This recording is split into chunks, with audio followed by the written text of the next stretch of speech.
Today I wanted to open the Commander deck, Reap the Tides, which is a blue-green deck.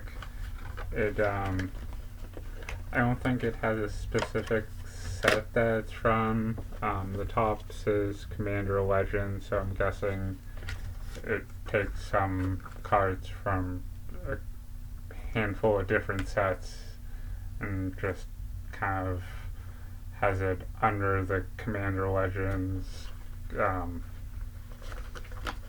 theme or whatnot, because it fits the Commander format somehow.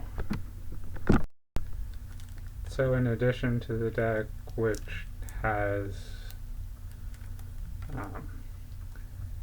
Aesi, Tyrant of Gyre Strait as the foil commander, the box also came with a box you could put the deck in and a life counter, spin down one that you'd adjust your life total accordingly.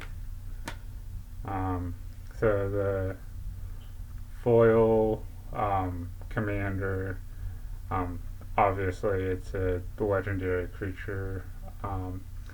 The 5/5 serpent for 4, forest and a island. You may play an additional land on each of your turns. Whenever a land enters the battlefield under your control, you may draw a card. So, sort of what I'd expect out of a blue-green card, allowing you to potentially play another land and card draw, pretty generic for, that color combination. So we have Arcane Denial, which is an instant spell. Counter target spell. Its controller may draw up to 2 cards at the beginning of their next turn's upkeep. You draw a card at the beginning of the next turn's upkeep, and it costs 1 and an island. So, when a counter spell with the interesting effect of, making your opponent draw 2 cards while letting you draw a card. Compulsive Research. It's a sorcery for 2 and an island. Target player draws 3 cards, then that player discards 2 cards unless they discard a land. So it's card draw with the downside of potentially having to discard either a land or 2 cards. You get to target the player that's doing it though, so if you need to draw cards, you can, and then just you'll have to discard something, or you can force your opponent to draw cards, which normally would be helpful for them, but if their deck's getting low, it would be similar to trying to mill them, and you're also forcing them to discard 2 of the cards potentially. Counterspell. So I feel like this one was reprinted from a early set. I can't remember how early in Magic, but it's an instant for 2 islands, and like the name suggests, you would counter target spell because it's a counter spell. Factor Fiction. It's an instant for 3 and an island. Reveal the top 5 cards of your library, and the opponent separates those cards into 2 piles. Put 1 pile into your hand and the other into your graveyard. Into the Royal. It's an instant for 1 and an island, and it has a kicker of 1 and an island. You may pay an additional 1 in an island as you cast the spell. Return target non-land permanent to its owner's hand.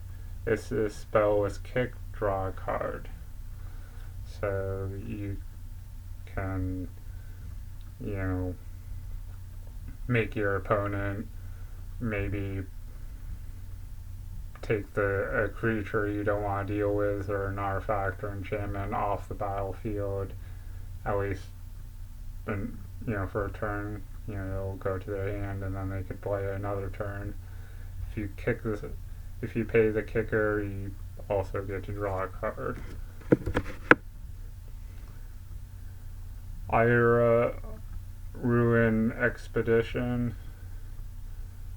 It's an enchantment. Landfall. Whenever a land enters the battlefield under your control, you may put a quest counter on Ira Ruin Expedition. Remove 3 quest counters from Ira Ruin Expedition and sacrifice it. Draw 2 cards. So, the enchantment costs 1 in an island, and then you're potentially, waiting until you play 3 more lands to then, remove the counters and sacrifice it to draw a card. So it's a slower draw card, but depending on the deck, it within a turn or so you might be able to play that. Mole Drifter. It's a 2/2 elemental for 4 in an island. It has flying. When Mole Drifter enters the battlefield, draw 2 cards. Evoke, which costs 2 in an island. You may cast a spell for its evoke cost. If you do, it's sacrificed when it enters the battlefield. So you pay 2 less colorless mana, but then it's sacrificed when it enters the battlefield, and the only benefit then would be you drawing the 2 cards off of the enter the battlefield trigger, but you wouldn't have the benefit of having the creature on the battlefield. Peel from Reality. It's an instant for 1 in an island.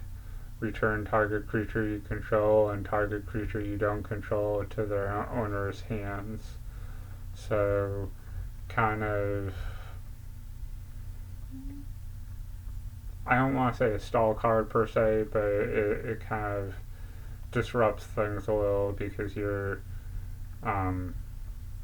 taking, a creature off your opponent's side of the field, but at the same time you're also taking one of your creatures off the battlefield. You're returning both of them to their owner's hands, so kind of a trade-off there, I guess. Slin Vada, the Rising Deep. It's an 8/8 Leviathan. This one happens to be a legendary creature, so if it was just a blue deck, you could use it as a commander. Costs 6 and 2 islands, and it has a kicker of 1 in an island. You may pay an additional 1 and an island as you cast this spell. When Slin Vada, the Rising Deep, enters the battlefield, if it was kicked, return all creatures to their owner's hands except for merfolk, krakens, leviathans, octopuses, and serpents. So, it's an 8/8, it's a big creature, it costs a lot, 6 and 2 mounds, but then the kicker, which is additional to the 6 and 2 islands, kind of is helpful mid to late game. You're like, oh, I paid the kicker. Well, everything on the battlefield returning to their owner's hands unless it's these specific creature types. This guy happens to be, Leviathan, which is one of the creature types listed. Offhand, I don't know the all of the creature types within this deck yet, so hard saying how many of your creatures would stay on the battlefield, but the idea would be mostly removing your opponent's cards. So acidic slime, I remember having one of these guys in a deck back in the day. It's a 2/2 ooze for 3 and 2 forest. Has Death Touch, and when acidic slime enters the battlefield, destroy target artifact, enchantment, or land. So, I mean, there is some land destruction, but it's pretty cool that this guy not only is a creature, but, and a creature with Death Touch, but it also has an end of the battlefield trigger of destroying land as one of the possibilities, so that's pretty cool. Beast Within, it's a instant for 2 in the forest.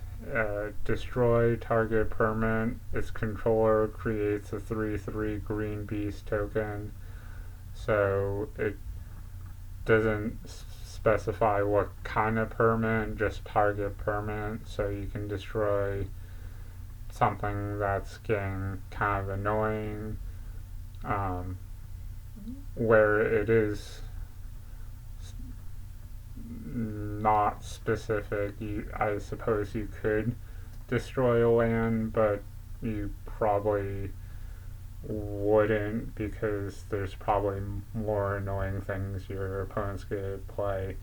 The one drawback is you're giving your opponent a 3/3 beast, so you're trading off destroying a permanent for giving them a creature. Cultivate, it's a sorcery for 2 in the forest. It's another kind of older card. I don't think it's quite as early as alpha or beta, I don't think, but it's I remember playing it back in the day. It's a sorcery, so you kind of have to play it on your turn, but it allows you to search your library for up to 2 basic land cards, reveal those cards and put them onto the battlefield tapped, and one of them onto the battlefield tapped and the other into your hand, then shuffle your library. And where the card specifically tells you to put 1 onto the battlefield and 1 into your hand, if you haven't played your land for this turn, this the one you're playing because of this card doesn't count towards that 1. So if you play this before playing your land for the turn, one goes straight to the battlefield. The one that goes to your hand, you can then play as your land for the turn. So, if you didn't have any lands in your hand, you get to search for a specific color if you're playing a multicolor deck. If you're playing a monocolor deck, it won't matter, other than you get to potentially play 2 lands. Eternal Witness, it's a 2/1 human shaman for 1 and 2 forest.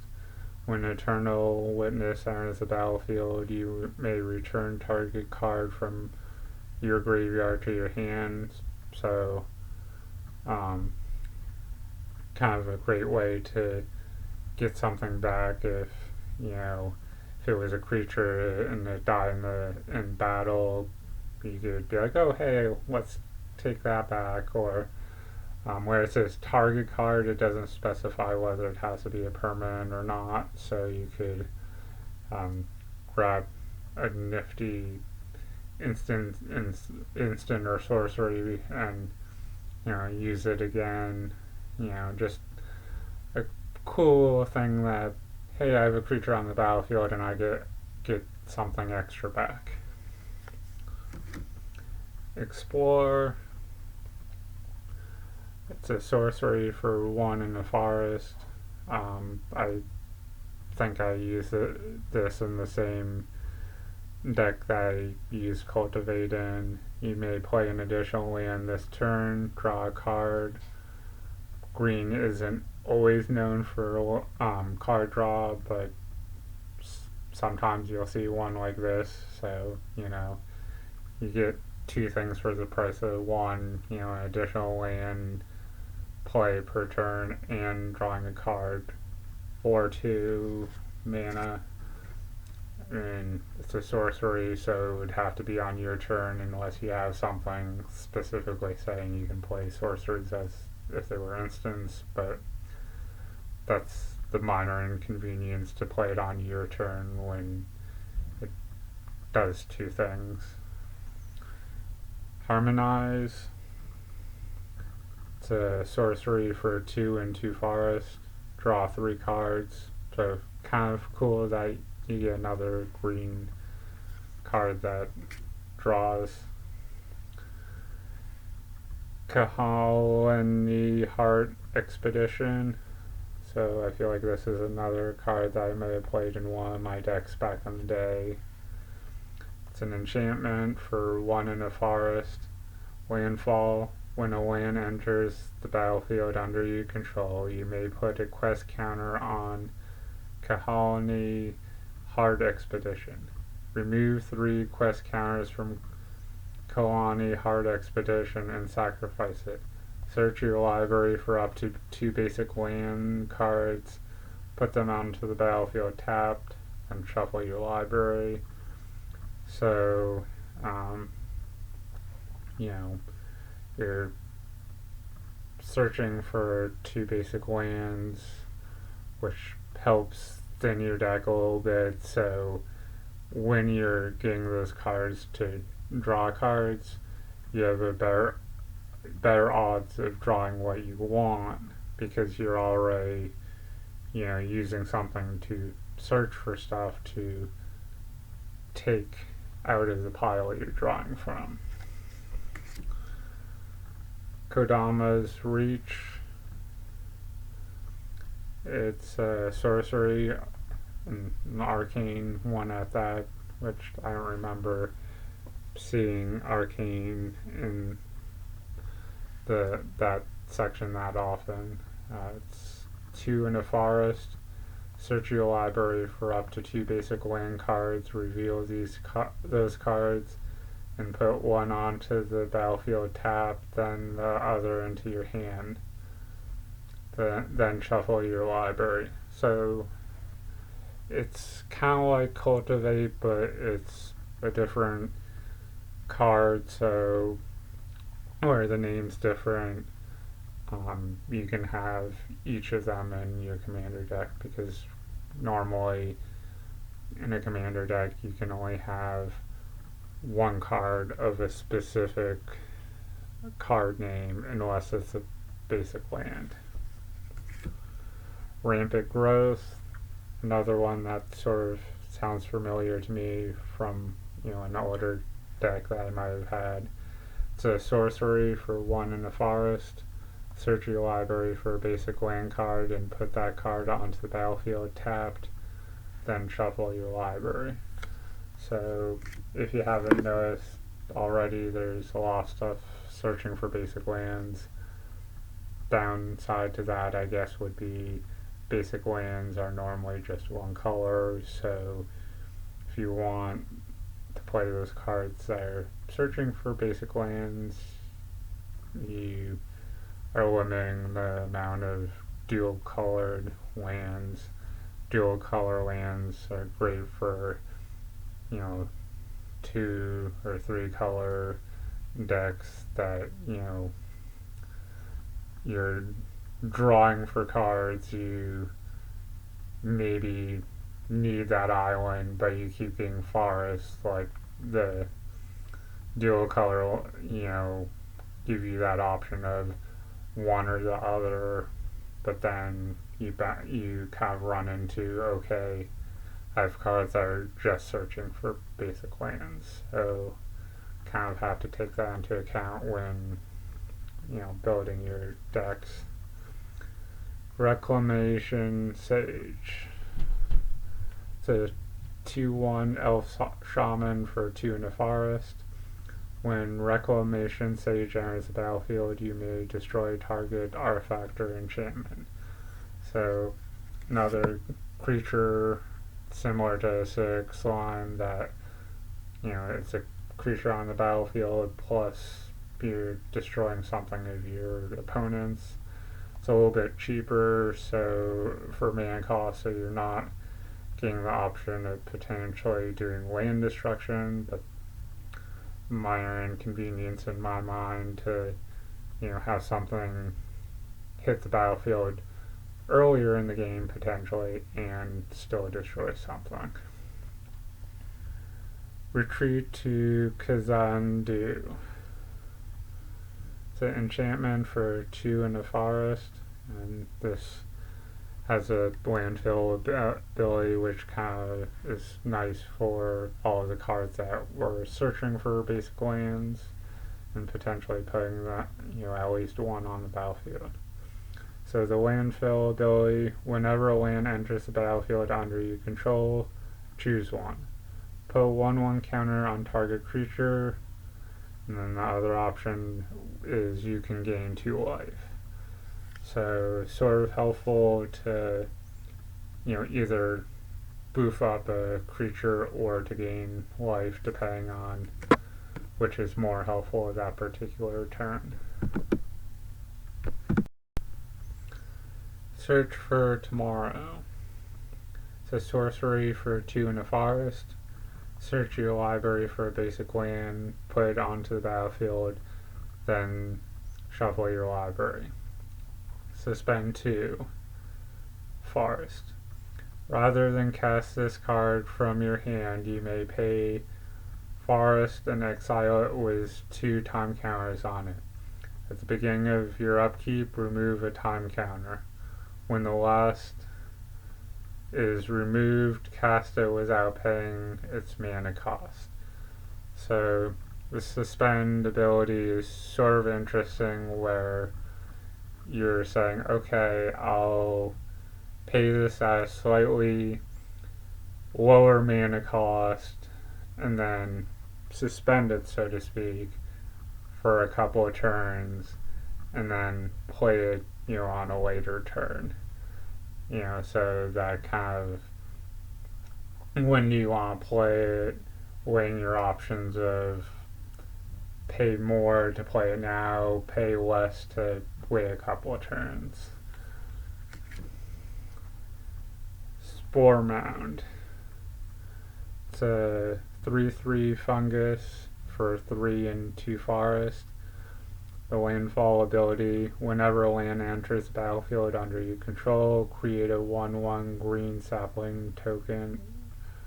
So pretty cool that, you're potentially making tokens, getting more creatures on the battlefield from playing lands. This deck seems to have a lot of stuff to search for your lands. So, if you're running low on creatures, let's play a land, there's another one. And then, search for, using one of those cards. Oh, here's some more creatures. Workerbow Odor. The 4/4 Tree Folk Shaman for 3 in the forest. Workerbow Elder enters the battlefield with a 1/1 or a -1/-1 counter on it. So base power and attack is, or power and defense is supposed to be 4/4, but then where it enters with a -1/-1 counter on it, it's really a base 3/3, and then you can tap a forest to remove a 1/1 counter from workerbow elder. Destroy target artifact or enchantment. So it's similar to Acidic Slime and that other creature that allowed you to destroy stuff, but instead of being a enter the battlefield trigger, you're tapping a land, removing that -1/-1 counter from him, and then, okay, let's destroy this. So you're paying a little bit more, and you're waiting to do it because it's not necessarily an enter the battlefield trigger.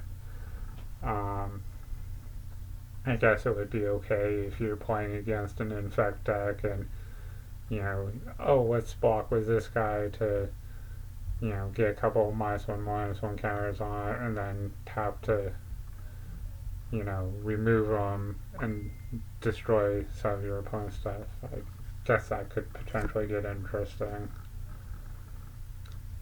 Yavim Elder. It's a 2/1 human druid for 1 and 2 forest. When Yavim Elder dies, you may search your library for up to 2 basic land cards, reveal them, put them into your hand, then shuffle your library. You can pay 2 and sacrifice Yavim Elder to draw a card. So, it's a, fairly average cost for, a small creature, a 2/1, but then you can sacrifice him to draw a card, and when he dies, you also search for up to 2 basic land cards and put them into your hand. So it does something, more than just, hey, I'm a creature, given you have to, sacrifice him or block with him before he does anything. Coiling Oracle. It's a 1/1 snake elf druid for forest and an island. Kind of interesting how the creature type is more than just a snake, because obviously the picture is of a snake, but it's snake elf druid, combining a couple of different creature types into one. When Coiling Oracle enters the battlefield, reveal the top card of your library. If it's a land card, put it onto the battlefield. Otherwise, put the card into your hand. So, it's a weak creature, but it does, something kind of okay. Growth Spiral, another card I've used in, an older deck. I don't remember how old this particular card is. It's an instant for a forest and an island. Draw a card. You may put a land card from your hand onto the battlefield.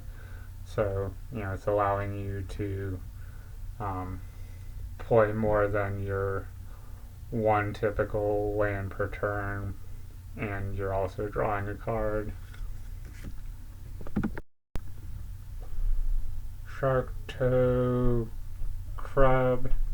It's a 4/4 shark octopus crab, so kind of another one of those interesting combining multiple creatures into one. Pay 2 a forest and an island, adapt 1. If this creature has no +1 counters on it, put a 1/1 counter on it. Whenever 1 or more 1/1 counters are put on Shark Toe Crab, tap target creature an opponent controls. That creature doesn't untap during its controller's next untap step. So if you have a proliferate deck or something, this guy could potentially get interesting. You know, you're playing one counters on him, and then proliferating to add more counters on it, and it's tapping creatures your opponent controls, so potentially gets interesting, I guess. Simic Charm. It's an instant that costs a forest and an island. Choose one. Target creature gets +3/+3 until end of turn. Or permanents you control gain hexproof until end of turn. And hexproof means they can't be the target of spells or abilities your opponent controls. Or the third option is return target creature to its owner's hand. So a few different options to kind of help you along depending on game state. You know, one of them might be more helpful in the moment. Urban Evolution. It's a sorcery for 3, a forest and an island. Draw 3 cards. You may pay an additional land this turn. So it's kind of similar to Growth Spiral, only on steroids, because you're drawing 3 cards instead of 1. The kind of trade-off is this is 3 additional mana, so you might have to wait a couple more turns to play it. Trench Behemoth. So where the name Behemoth is in the name, you can probably guess it's a big creature. It's a 7/7 Kraken, costs 5 and 2 islands, so you're obviously paying an appropriate amount of mana for the size of the creature. Return a land you control to its owner's hand. Untap Trench Behemoth. Gains hexproof until end of turn.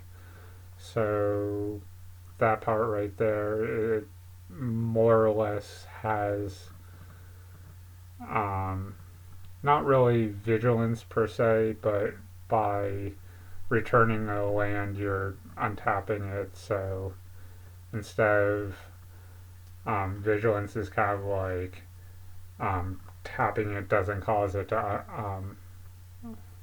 tap or whatever, so it's similar idea but not really. And then it's getting hexproof in addition to untapping, so you can attack with it. Attacking causes it to tap, return a land, untap it, you're able to block with it next turn, and it'll have hexproofs. The other part of the text is whenever a land enters the battlefield under your control, a target creature an opponent controls attacks during its controller's next combat phase if able. So,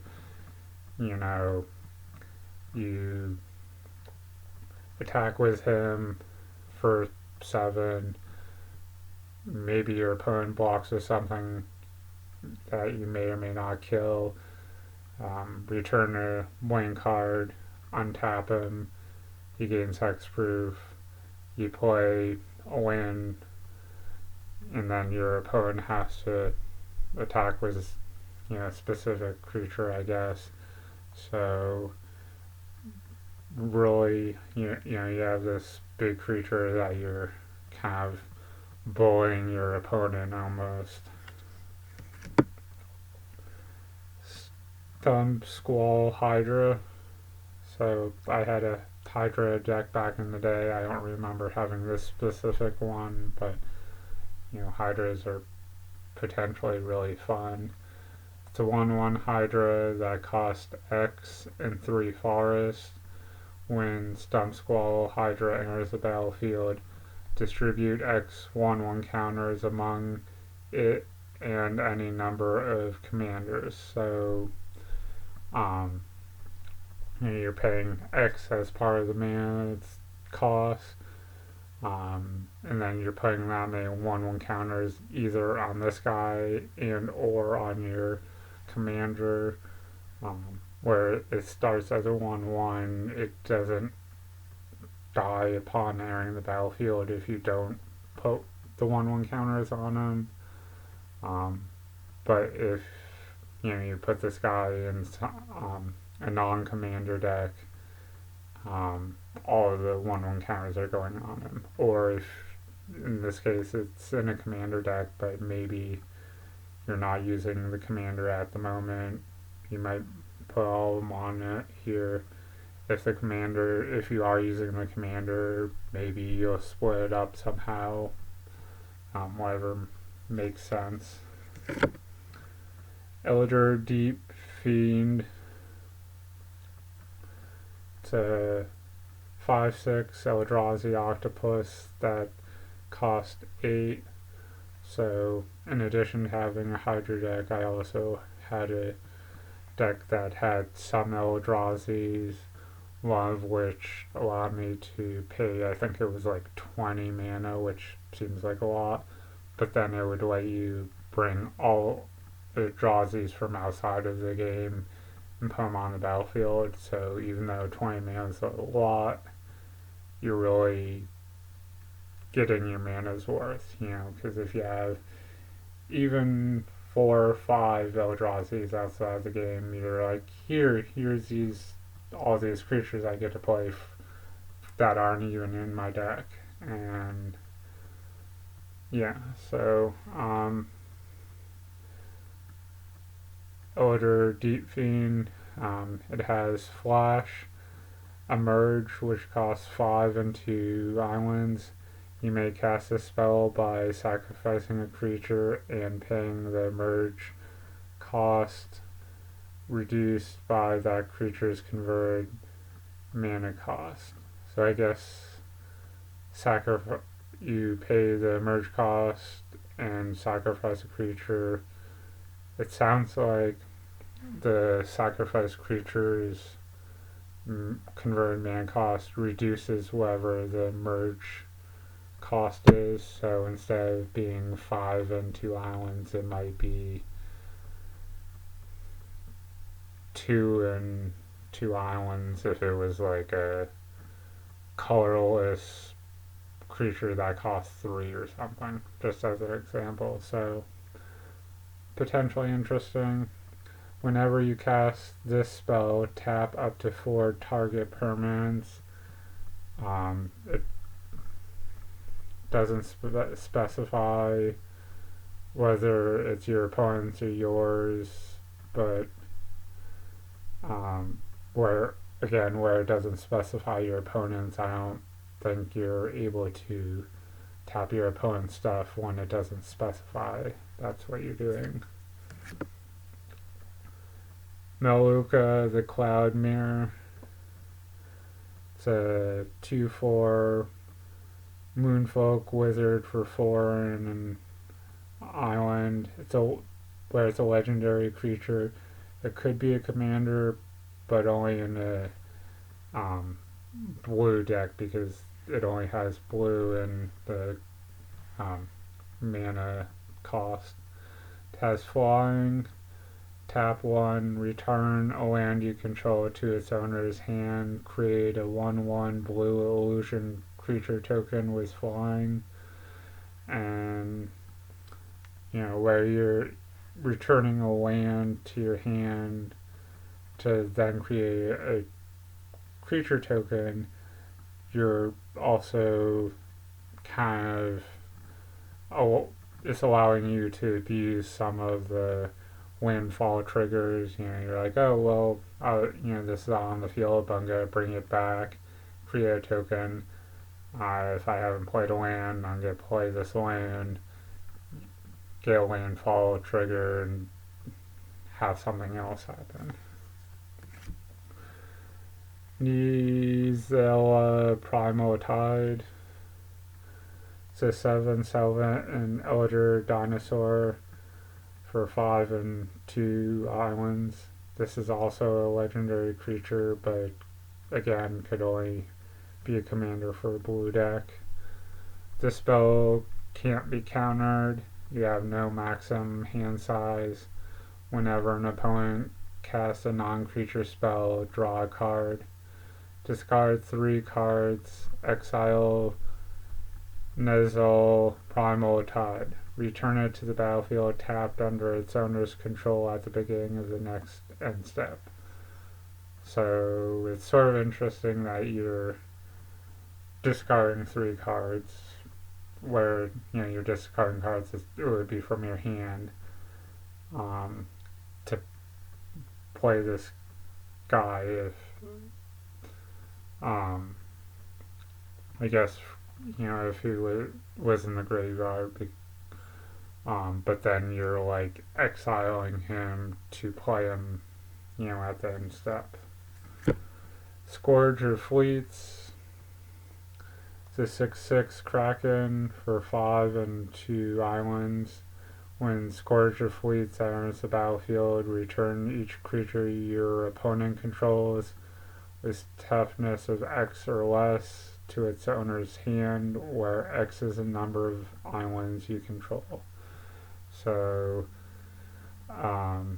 instead of destroying all your opponent's creatures, you're just returning a bunch of their creatures equal to the number of islands you control. So if you have 5 islands out when you play this guy, hey, anyone that's toughness of 5 or less, yep, return to your hand.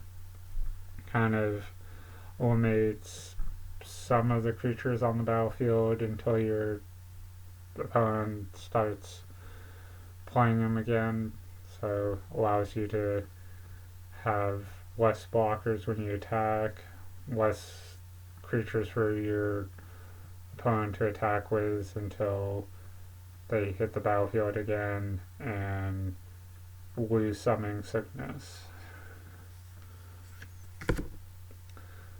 Shipbreaker Kraken. It's a 6/6 Kraken for 4 and 2 islands. You can pay 6 and 2 islands. Monstrosity 4. If this creature isn't monstrous, put 4 1/1 counters on it and it becomes monstrous. When Shipbreaker Kraken becomes monstrous, tap up to 4 target creatures. Those creatures don't untap during their controller's untap step for as long as you control Shipbreaker Kraken. So I always found the monstrous ability kind of interesting because you're putting 1/1 counters on the creature and there's usually something else that happens. In this case, you're tapping your opponent's creatures when this guy becomes monstrous. Sphinx of Uthon. It's a 5/6 Sphinx with flying. When Sphinx of Uthon enters the battlefield, reveal the top 5 cards of your library. An opponent separates those cards into 2 piles. Put 1 pile into your hand and the other into your graveyard. So, you're potentially getting a few cards in hand, but your opponent's separating out the pile, so you're also putting some of those cards into your graveyard. Stormtide Leviathan. It's an 8/8 Leviathan for 5 and 3 islands. Has island walk. This creature can't be blocked as long as defending player controls an island. All lands are islands in addition to their other types. Creatures without flying or island walk can attack. So that's sort of interesting how it has a land walk ability, in this case island walk, and it makes all lands islands meaning that even if your opponent's not playing with blue in their deck, it automatically makes them have island lands, so it kind of sneaks this guy in as, being unblockable, unless your opponent can figure a way around that. And creatures without flying or island walk can't attack, so basically, this guy's gonna, be unblockable, and your opponent can't attack unless they have something that's flying or island walk, but if they don't have that just probably won't work.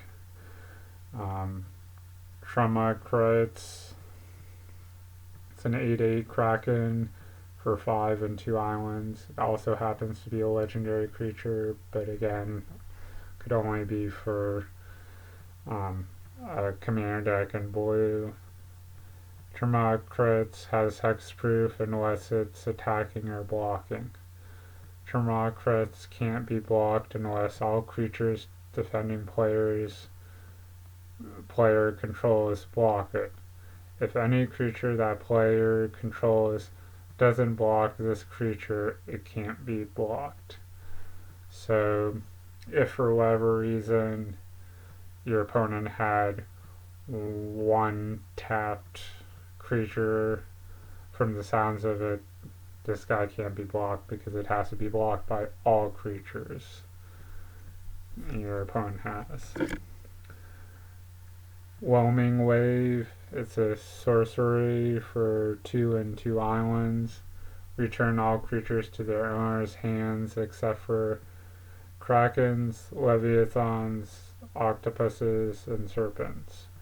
So another way to kind of get rid of some of your opponent's creatures, until they're able to play them back, and where you have some octopuses and leviathans and whatnot in your deck, you're waving at least some of your creatures on the battlefield.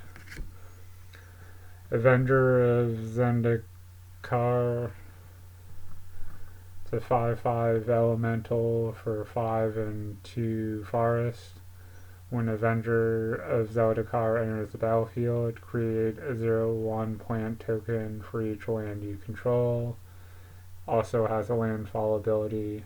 Whenever a land enters the battlefield under your control, you may put a 1/1 counter on each plant creature you control. I think I might have this guy in one of my decks on Magic the Gathering Arena. I'm not sure though, but pretty cool later game guy because he costs 7 and you're making some 0/1 plants for each land, so you're making a minimum of 7 0/1 plant tokens. Then with landfall you're putting 1/1 counters on each of those plants, so it's real crazy real fast, assuming your opponent doesn't have a board wipe waiting for something like that. Malamo Marrow Sorcerer, it's a star elemental for 4 and 3 forest.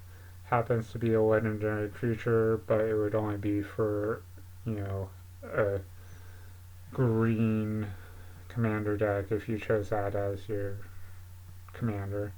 Has trample. Malamo Marrow Sorcerer's power and toughness are each equal to the number of lands you control, so it costs 7 to play out, so the minimum he's going to be is a 7/7 when he hits the battlefield, unless you're maybe using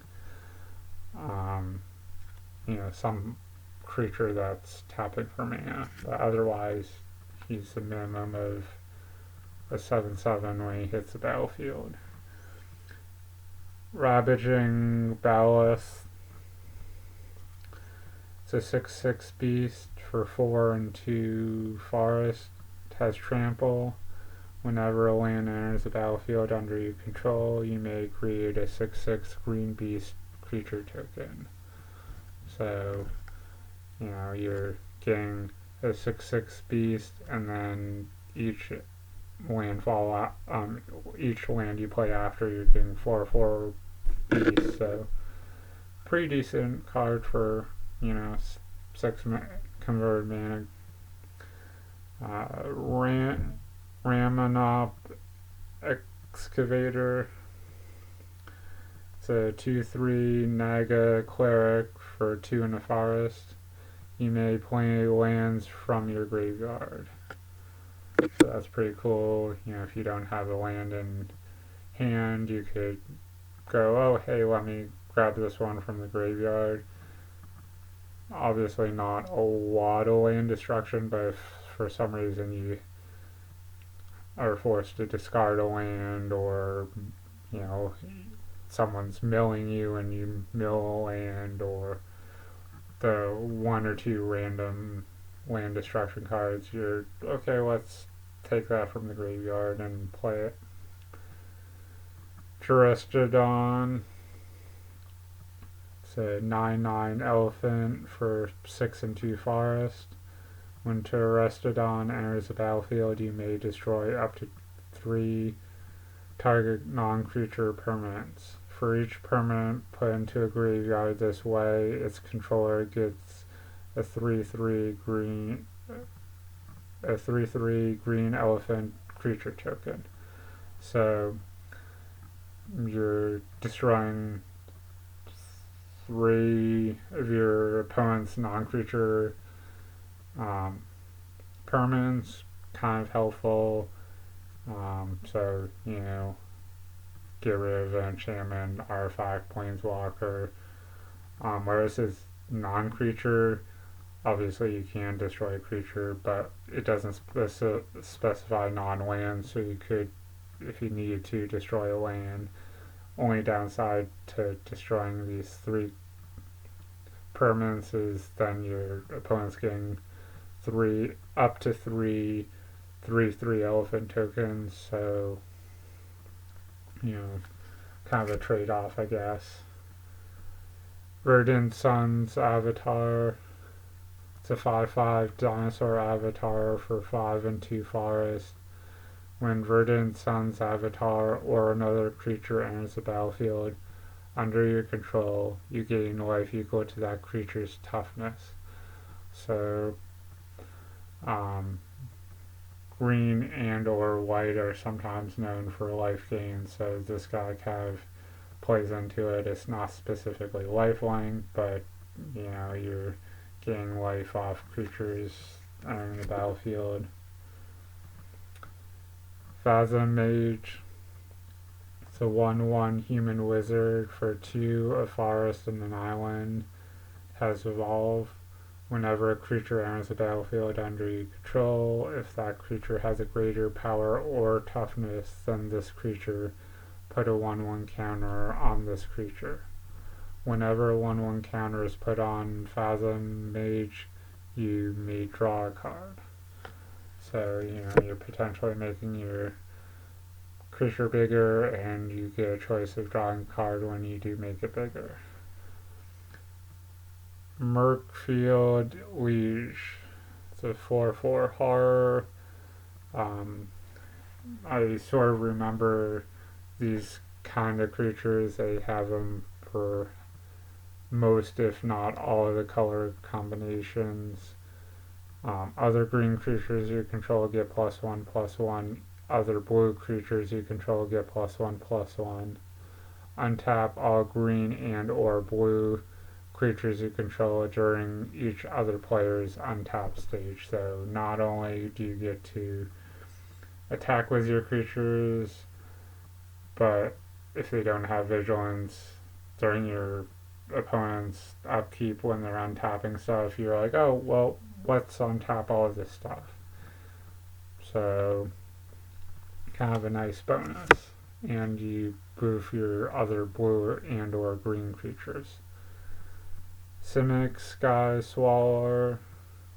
It's a 6/6 Leviathan for 5, a forest and an island. It has flying, trample, and shroud. And shroud is this creature can't be the target of spells or abilities. Hexproof normally just specifies your opponent, but shroud would be both your opponent and you because it doesn't specify just your opponent. But still, a 6/6 with flying and trample is pretty cool. Spitting Image. It's a sorcery for 4, and then either a forest or an island, and then another forest or an island. Create a token that's a copy of target creature. Retrace. You may cast this card from your graveyard by discarding a land card in addition to playing its other costs. So you're potentially making multiple tokens of creatures. So, there's plenty of cool big creatures in this deck already. So, maybe you have a 6/6 flying trample guy and let's make a copy of him, where this is commander, you can't have more than one copy of a creature, if it has the same name, but you can make or you can't have more than one card, but then you can make copies of that card with stuff like this. Sears Sundial. It's an artifact that costs 4 landfall. Whenever a land enters the battlefield under your control, you may pay 2. If you do, draw a card. Meteor Golem.